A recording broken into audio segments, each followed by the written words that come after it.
Alright, a bit of an update on a previous video I did about testing the water pressure to see if it was excessive, and it was, but just a little bit. Now, I previously asked if they could replace that screen there because it was leaking, and they did. But as a result, this became longer and they just put a length of pipe in there with compression fittings on both ends. I've gone and replaced that anyway because I wanted to reduce the pressure. So let's have a look. Let's see if that focuses. Righto, you can see a positive and negative sign. You put a screwdriver in there and turn it anti-clockwise, which I did to reduce it down to 300 kPa, which the owner is happy with it. Maybe even 200 would still be good.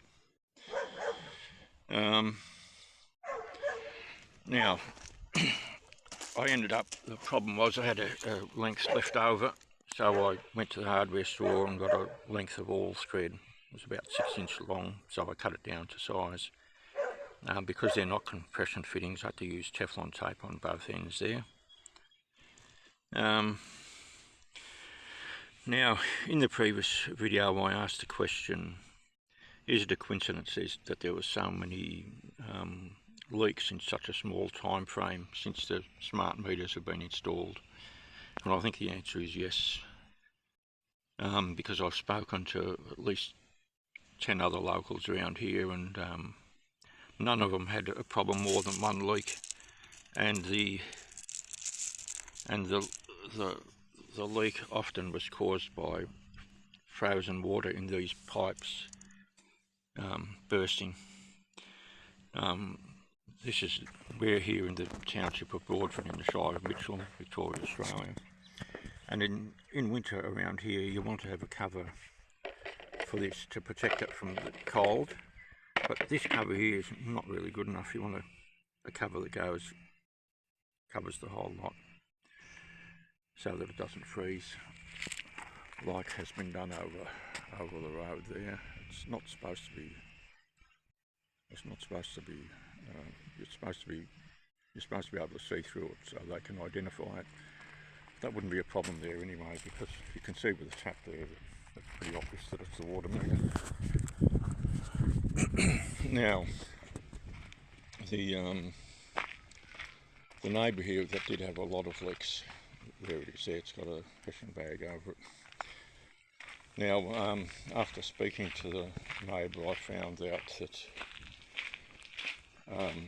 the pipe between the water meter and the house was done in two lengths, one a length of plastic and one a length of gal. Now, gal is not a good pipe to have upstream of copper pipes, especially that close to it. That could possibly be the reason why they had problems. The reason of the problem here, I'm not sure. I think reducing the pressure helps, even if it's not the cause of the problem. But when I phone someone up and ask about a problem, and you're basically asking, is the problem our fault or yours? I wear a sceptical hat, and the answer I got was it's our fault. Most likely the copper pipes are thin-walled, which they were doing at one stage because of the high copper prices.